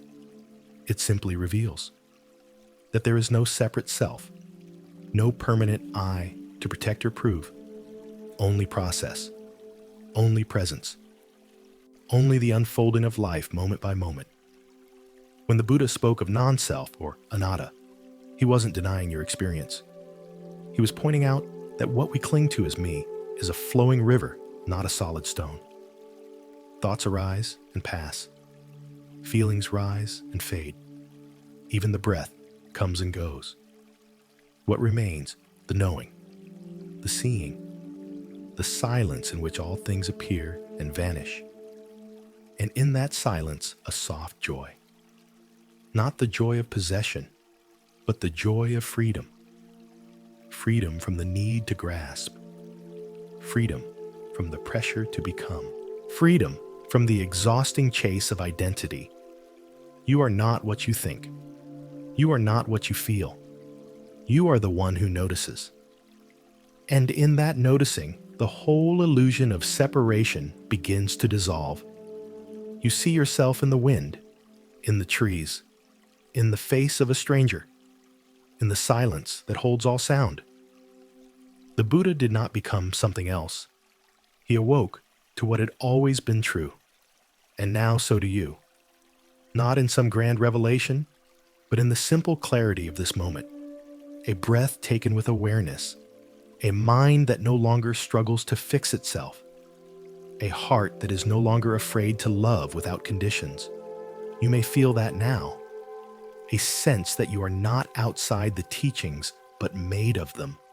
The way waves are made of ocean, the way silence is made of space, the way light is made of flame. The Eightfold Path isn't something you follow with steps. It's something you live with your being. Right view becomes how you see. Right intention becomes how you hope. Right speech becomes how you express love. Right action becomes your daily care. Right livelihood becomes your inner alignment. Right effort becomes your rhythm. Right mindfulness becomes your breath. Right concentration becomes your rest. And in the center of it, all the one who watches gently lives gently and lets go. That is you. And beyond even that, there is no watcher, no watched. Only awareness, only stillness, only this. Let yourself rest in it now, not as a thought, not as an achievement, but as the quiet truth that whispers through the body, the breath, the stars outside your window, the whisper of awakening. You are not far from it. You are in it, right now, and it is enough. The simple truth hidden in silence. You've come far, not in distance, not in effort, but in return. Back to a stillness that has been with you from the beginning, back to a breath that asks nothing of you, back to a knowing so gentle it never forced itself to be heard. The Buddha's journey ended in silence, not a silence of absence, but a silence full of presence, full of clarity, full of love. It wasn't a silence of defeat or withdrawal. It was the silence of one who no longer needed to grasp at anything. And that silence lives here too, in this moment, in your breath, in the space between thoughts, in the hush beneath every word. We often believe that awakening must be dramatic, a flash of light, a mystical vision, a moment so powerful it changes everything. But the truth the Buddha discovered was far more ordinary, far more real, far more available. The truth was this: everything is impermanent, everything is connected, and everything is enough. This is not a truth you need to memorize. It's one you feel in your bones, in your breath, in your being. Like the way your body softens when it knows it's safe. Like the way water finds stillness when the wind dies down. You are here now, listening, resting, not chasing, not resisting. And in this simple state of being, the Dharma speaks, not in sacred chants, not in elaborate teachings, but in the pause, in the stillness of your hands, in the peace of your jaw relaxing, in the rhythm of your chest, rising and falling, asking nothing, holding everything. This is where the Buddha's path always pointed to a heart unburdened, to a mind that doesn't grasp, to a moment that doesn't need to be anything else. All the steps, all the teachings, all the insights, they are not ends in themselves. They are doorways. And now that you've walked through, there is only this silence. Not the silence of nothing, but the silence of fullness, of completeness, of truth that needs no name. You might feel it now, a sense that the breath breathes itself, that the body holds itself, that awareness is simply aware without clinging to form or feeling. This is the truth beyond words. This is the teaching beyond doctrine. This is the peace beyond seeking. The Buddha once said, "There is monks, an unborn, unmade, unconditioned." And because there is also an escape from the born, made condition. That escape is not found in running. It's found in stopping. Stopping the chase, stopping the fear, stopping the story, and resting here, now, in this, with this. You do not need to hold anything, not even these teachings. You are not the path. You are not the goal. You are the awareness that embraces them both and then gently lets them go. So let it all fall away now. The ideas, the striving, even the effort to be mindful. Let them dissolve like mist under morning sun. And stay with what remains. Stillness, sufficiency, a presence that asks nothing and gives everything. You've walked with the Buddha tonight, not behind him, not below him, but beside him. Because the path he found was not meant to lift one man above others. It was meant to reveal that we all walk the same path back to the heart, back to the breath, back to what was always true, back to the simple truth hidden in silence. Rest in it now. Let it hold you. Let it become you. Everything is already okay. Everything is already enough. Everything is already still. Namo Amitabha Buddha. Now, everything begins to fade. The sound of the voice, the memory of teachings, even the awareness of breath, like gentle leaves drifting down at dusk. You don't need to hold on. Let everything soften. Feel how the body has become light, how the edges have blurred. Feel how the thoughts have slowed, how they no longer need to land. You are resting in something deeper now, not sleep alone, but a quiet knowing. The Buddha never asked you to believe. only to see, only to listen, only to return. And you have returned to stillness, to breath, to silence. Here there is no right or wrong, no better or worse, no need to analyze or remember. Only this quiet, only this softness, only this peace. Let your hands be soft. Let your heart be light. Let the ground beneath you hold everything you no longer need to carry. And if thoughts come, let them pass like lanterns floating down a river. No grasping, no resisting. Just flow. Just rest. You are not becoming. You are being. The path continues on, but tonight you have reached a beautiful resting place. Stay here as long as you wish, in stillness, in peace, in the gentle hush of enough. Thanks so much for watching, and I'll see you in the next one. Have a peaceful night.